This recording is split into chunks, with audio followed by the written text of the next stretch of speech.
Ini lagi sih. Aku bisa.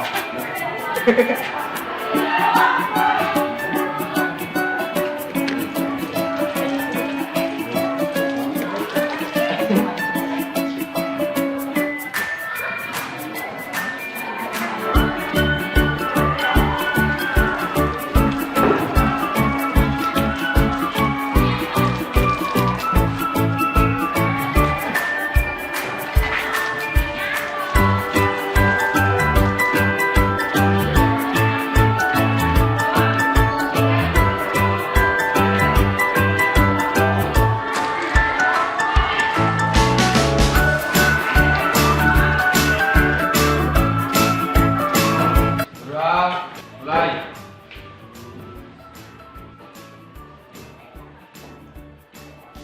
Gerak, say. Salam pada Bu Dewi. Assalamualaikum warahmatullahi wabarakatuh. Waalaikumsalam warahmatullahi wabarakatuh. Alhamdulillah, pada kesempatan hari ini kita dapat bertemu kembali dalam pembelajaran ekonomi bisnis. Pada kesempatan hari ini, perkenalkan, nama saya Dewi Wulandari sebagai mahasiswa PTB untuk angkatan 2 2020 akuntansi dan keuangan. Saya di sini akan menyampaikan materi tentang elastisitas dan harga keseimbangan pasar. Sebelumnya, apa kabar? Sebelumnya saya ingin mengakses kehadiran peserta didik sekalian. Sela Octavia bahwa Wanda Hamidah, Siti Fatimah, Trianto. Kemudian pada kesempatan hari ini, karena kita masih dalam pandemi COVID-19 yang mengharuskan kita untuk tetap menjaga kesehatan. Dalam hal apa? Apa yang harus kita tingkatkan? Yang pertama adalah iman. Kita percaya kepada Allah Subhanahu wa Ta'ala yang memberi kita sehat dan penyakit, yang bisa melindungi kita dari berbagai penyakit. Namun dalam keyakinan iman ini kita juga harus senantiasa mengupayakan diri dengan cara apa? Mematuhi protokol kesehatan. Apa? Memakai masker, sering cuci tangan. Yang kedua adalah imun.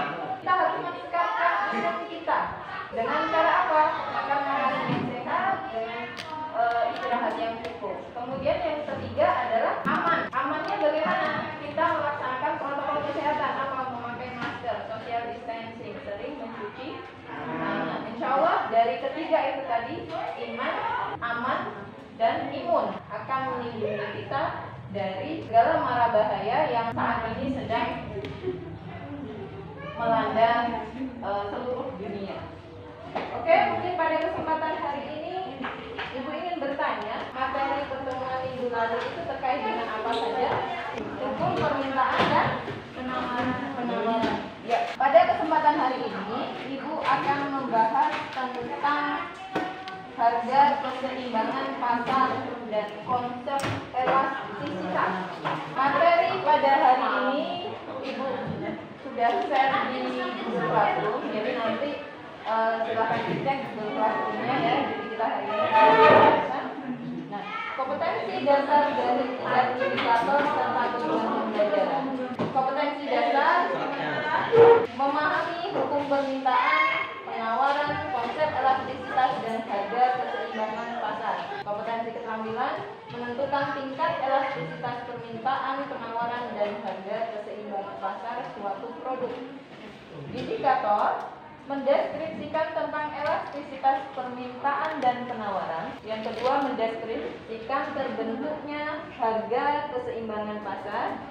Yang ketiga, menentukan tingkat elastisitas permintaan dan penawaran.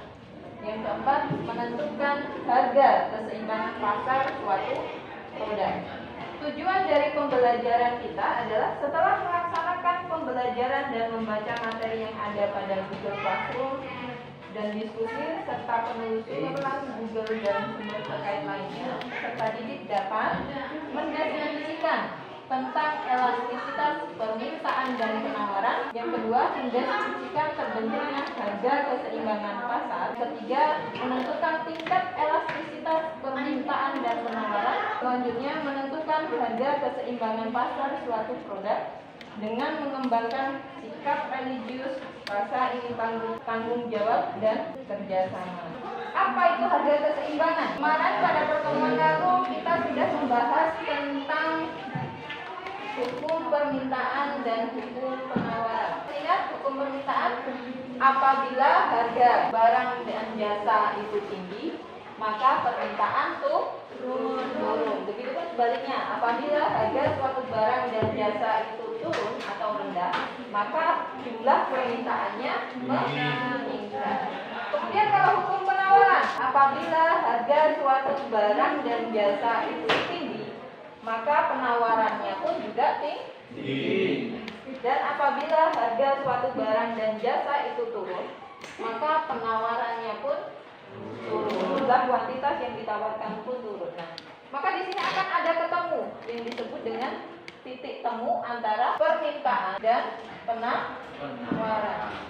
Disebut sebagai harga keseimbangan, atau dalam bahasa pasar disebut sebagai harga pasar. Harga keseimbangan berarti harga yang terbentuk pada titik pertemuan antara kurva permintaan ini ya dan kurva penawaran. Disinilah maka mana titik pada harga 30 dengan jumlah permintaan 3. Kemudian selanjutnya bunyi hukum permintaan dan penawaran adalah terkait dengan harga. Dalam hukum keseimbangan itu ada permintaan, idenya ini lebih besar dari penawaran, maka harga akan ibaratkan penawaran yang dilakukan itu hanya 10, sedangkan permintaannya itu mencapai 20. Apa yang akan terjadi?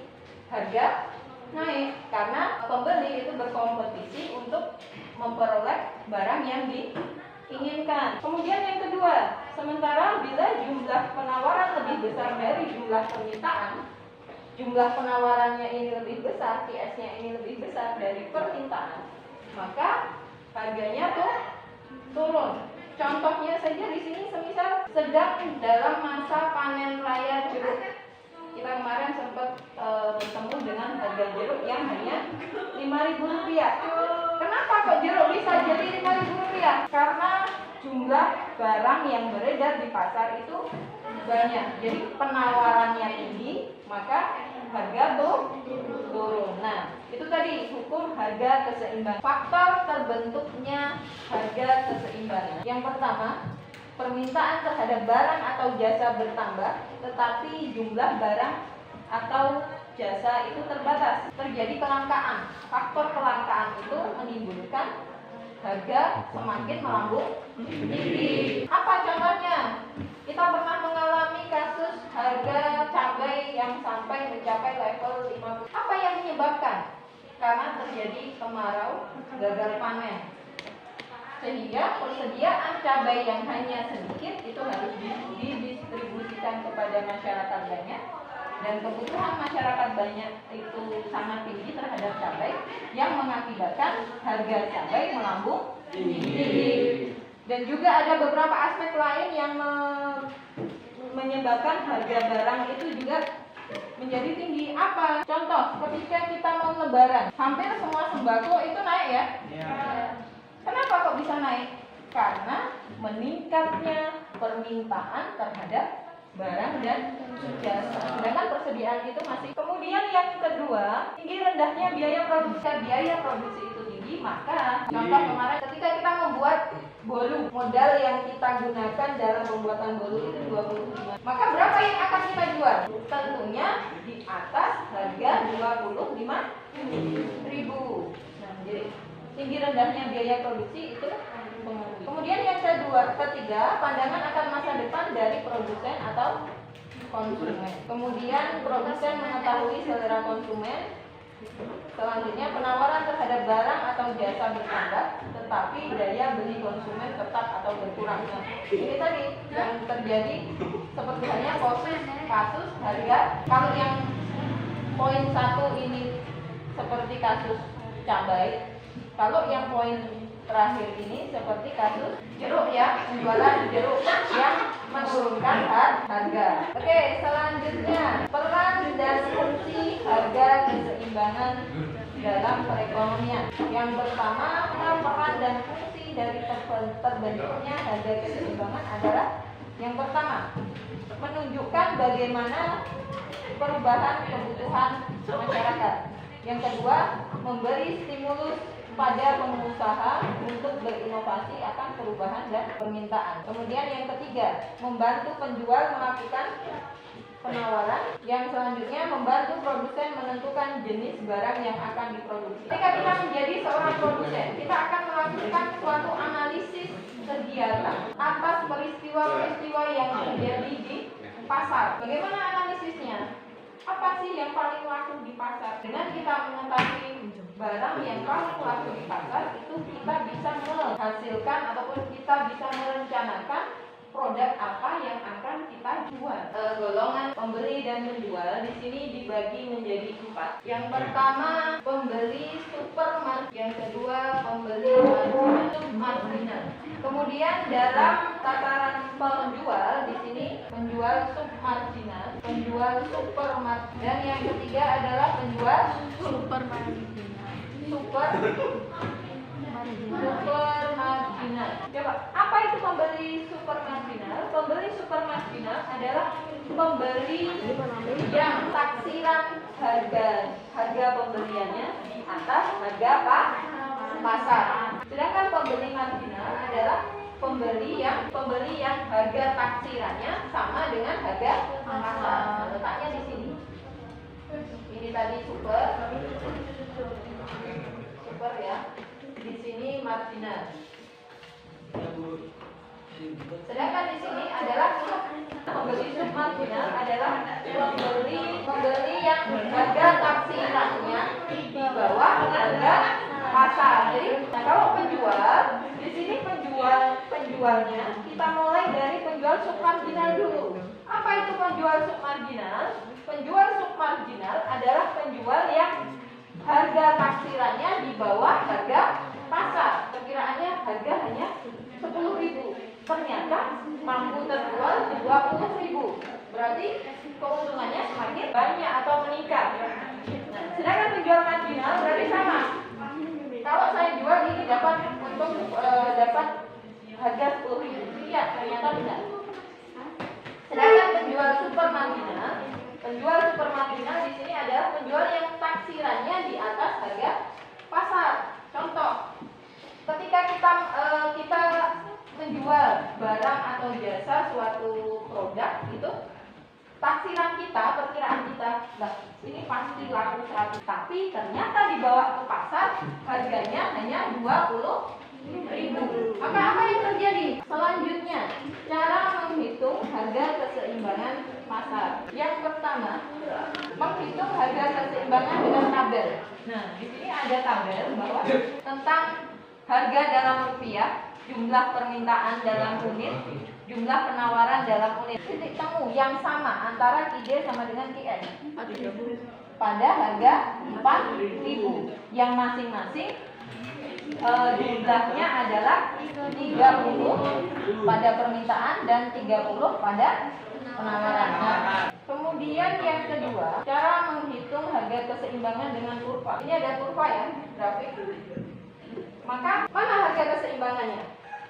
Titik temu ini. Inilah harga keseimbangan. Jadi langsung dilihat titik temu antara permintaan dan penawaran ini di mana?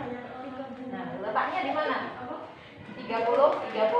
Dari harga, kalau yang diminta jumlah berarti jumlahnya 30. Kalau diminta harga berarti harganya 30 rupiah. Itu untuk menghitung dengan kurva. Kemudian yang ketiga, menghitung harga keseimbangan dengan pendekatan matematis. Perhitungan harga keseimbangan adalah ID sama dengan IS. Kemarin kita sudah mempelajari tentang hukum permintaan dengan penawaran. ID-nya bagaimana, QS-nya bagaimana. ID adalah jumlah permintaan, QS adalah jumlah penawaran. Apabila diketahui, ini contohnya, ID sama dengan 80. TF-nya berapa? 8P. 8P min 100. Maka bagaimana kita mencari harga keseimbangannya? Rumus utamanya adalah ini. Harga keseimbangannya berarti di sini berapa? 80 min P sama dengan 8P min 3. Di sini berapa? Min 100. Kemudian di sini berapa? 80 min 100 sama dengan P sama dengan 180 min 9 sama dengan berapa? Min 2 min 20. Ketika harga 20 berarti kan ini P sama dengan 20. Maka kita juga akan ujikan pada ID sama dengan 80 min. Selanjutnya kita ke elastisitas permintaan dan penawaran. Nah, ini ada, kita nonton video lagi. Pertama, kita akan membahas terlebih dahulu tentang konsep elastisitas permintaan. Apa sih elastisitas permintaan itu? Elastisitas permintaan memiliki makna bahwa perubahan harga yang memberikan pengaruh terhadap perubahan jumlah permintaan. Permintaan dikatakan elastis apabila perubahan harga yang sedikit saja menyebabkan jumlah perubahan permintaan yang sangat besar. Namun sebaliknya, permintaan dikatakan tidak elastis apabila perubahan harga terjadi, namun jumlah permintaan relatif tetap. Ada 4 faktor yang mempengaruhi elastisitas permintaan. Pertama adalah barang substitusi. Barang substitusi artinya barang pengganti. Semakin banyak barang pengganti, maka semakin kecil elastisitasnya. Semakin sedikit barang pengganti, maka semakin besar elastisitasnya. Faktor kedua adalah jumlah pendapatan. Orang yang memiliki pendapatan besar, perubahan harga tidak memberikan pengaruh terhadap jumlah permintaannya. Artinya semakin besar pendapatan, semakin kecil elastisitas. Namun bagi orang yang berpenghasilan sedikit, ketika terjadi perubahan harga akan berpengaruh terhadap jumlah permintaannya. Jika harga naik, maka mungkin orang akan mengurangi jumlah permintaannya. Jadi semakin kecil pendapatan, permintaannya semakin elastis. Faktor ketiga adalah jenis barang. Barang primer memiliki elastisitas permintaan yang kecil, sedangkan barang-barang sekunder atau tersier memiliki elastisitas pendapatan yang relatif besar. Barang primer seperti kebutuhan pokok, walaupun terjadi perubahan harga, jumlah permintaannya relatif tidak banyak berubah karena memang sangat dibutuhkan. Faktor ketiga adalah jangka waktu analisis. Semakin panjang jangka waktu analisis, hasil analisisnya akan menunjukkan elastisitas yang kecil. Namun sebaliknya, semakin pendek jangka waktu analisis, hasil analisis menunjukkan elastisitas yang besar. Sekarang kita akan membahas tentang konsep koefisien elastisitas. Merupakan sebuah nilai yang menunjukkan tingkat elastisitas permintaan. Dimulai dari angka 0 sampai dengan tak hingga. Semakin kecil nilai koefisien menunjukkan barang tidak elastis, semakin besar menunjukkan nilai barang tersebut memiliki elastisitas yang tinggi. Berdasarkan koefisien elastisitas, elastisitas terbagi menjadi 5. Pertama, barang memiliki elastisitas permintaan atau barang elastis. Ciri utamanya nilai koefisiennya lebih besar dari 1. Yang kedua, barang elastis uniter atau ED sama dengan 1. Apa menunjukkan bahwa harga naik 50. Perbandingan antara perubahan harga dan perubahan permintaan sama persis. Yang ketiga, permintaan elastis sempurna dengan kondisi. Keempat, permintaan inelastis, artinya perubahan harga tidak terlalu berpengaruh terhadap perubahan jumlah permintaan. Ciri utamanya nilai ED kurang dari 1. Yang terakhir adalah permintaan inelastis sempurna. Di sini, walaupun berapapun harga berubah, jumlah permintaannya relatif. Berikutnya, kita akan mempelajari tentang elastisitas penawaran. Elastisitas penawaran memiliki makna bahwa kondisi di mana terjadi perubahan harga akan berpengaruh terhadap jumlah penawaran. Semakin besar pengaruh perubahan harga menunjukkan barang semakin elastis. Namun sebaliknya, ketika pengaruh perubahan harga kecil terhadap jumlah penawaran menunjukkan sebuah barang elastisitasnya rendah. Ada 3 faktor yang mempengaruhi elastisitas penawaran. Faktor pertama adalah kapasitas produksi perusahaan. Kapasitas produksi menunjukkan kemampuan perusahaan menghasilkan barang atau jasa. Semakin besar kapasitasnya akan menyebabkan penawaran semakin elastis. Namun semakin kecil kapasitas produksinya, penawaran semakin tidak elastis. Yang kedua, elastisitasnya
Prosentase perubahan harga sama persis dengan prosentase perubahan jumlah penawaran. Jika harga berubah 50% naik, maka jumlah penawaran juga akan naik 50%. Yang ketiga, kurva penawaran elastis sempurna.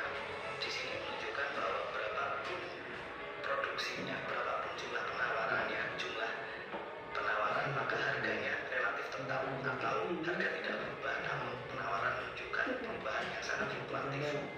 Yang keempat, kurva penawaran tidak elastis, di mana perubahan harga tidak terlalu memberikan pengaruh besar terhadap jumlah penawaran. Yang terakhir, kurva penawaran inelastis sempurna.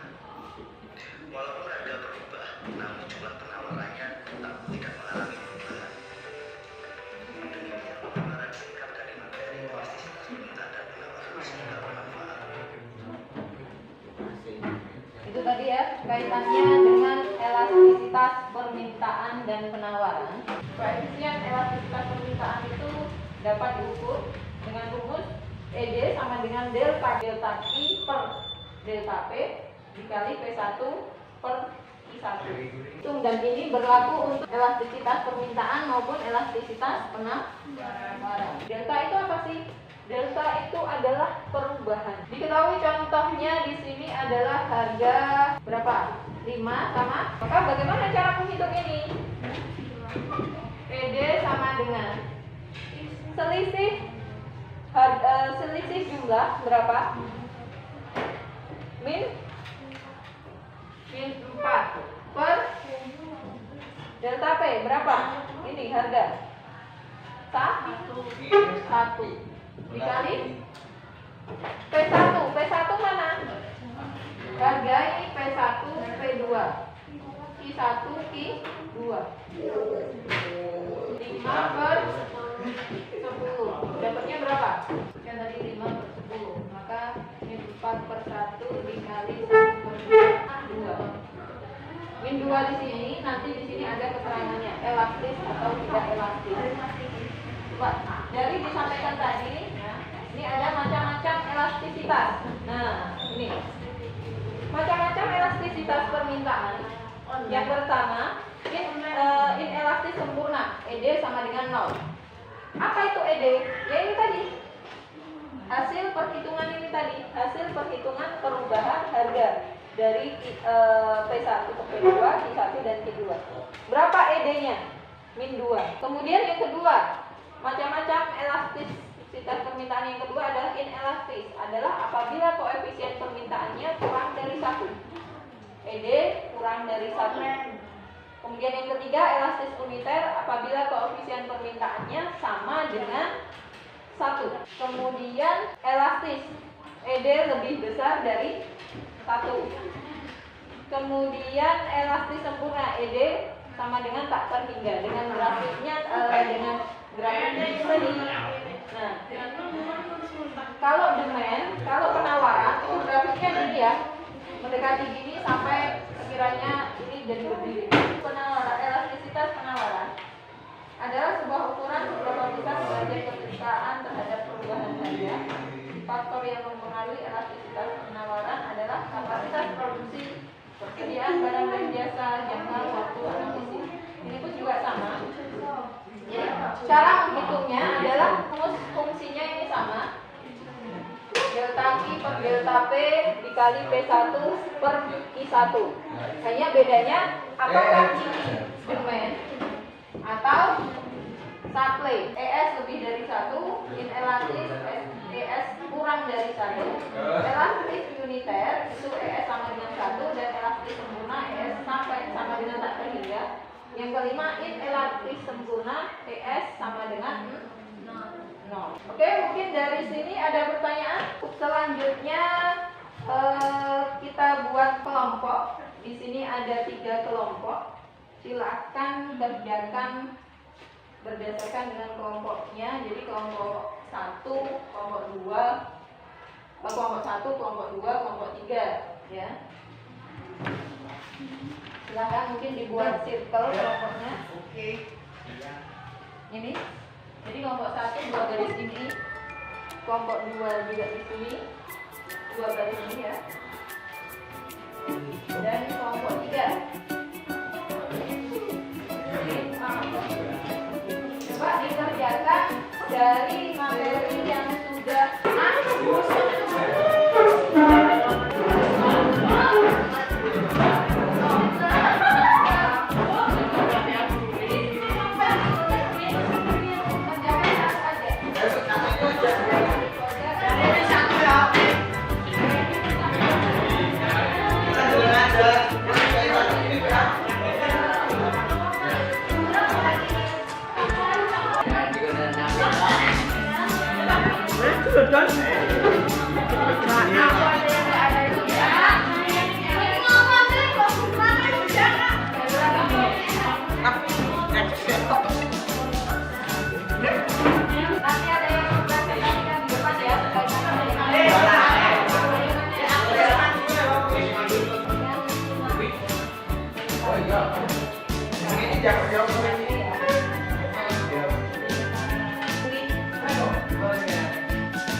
Ini kelompok berapa kita?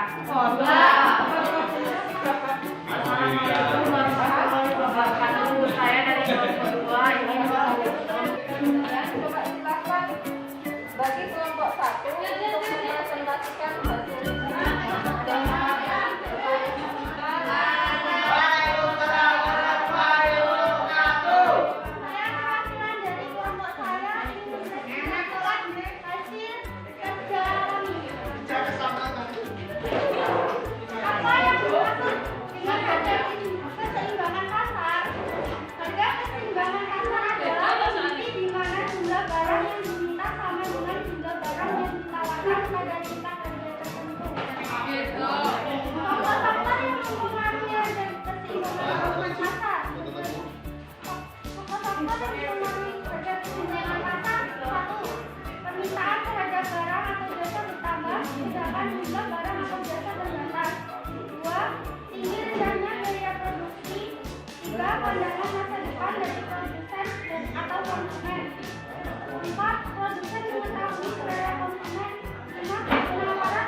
hasil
Dua, tinggi rendahnya biaya produksi. Tiga, pandangan masa depan dari produsen atau konsumen. Empat, kebutuhan yang paling dari konsumen. Dan lima, penawaran pada barang dan jasa yang dari konsumen tetap atau berkurang. Ya, itu tadi kesimpulan dari kegiatan pembelajaran kita hari ini. Coba nanti materi dan evaluasi akan Ibu kirim di Google Classroom ya. Jadi silakan kalian kerjakan Google Formulir, kalau cuma 10 soal. Nanti akan di Google Formulir yang masih dikasih buat pembelajaran dan mungkin masih lainnya. Jadi demikian pertemuan kita pada hari ini. Ya. Untuk pertemuan berikutnya kita terkait dengan materi macam-macam dan jenis-jenis pasar. Untuk hari ini cukup sekian. Silahkan para pelajar silakan kelasnya kita bergerak. Kelas, baik.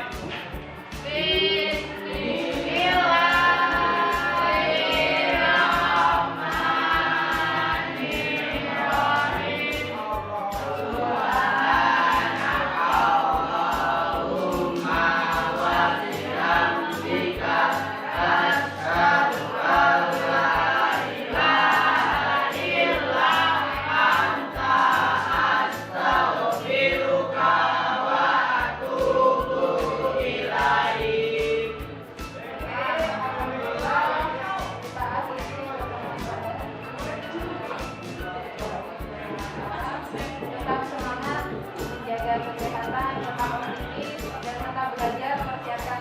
Ibu cukupkan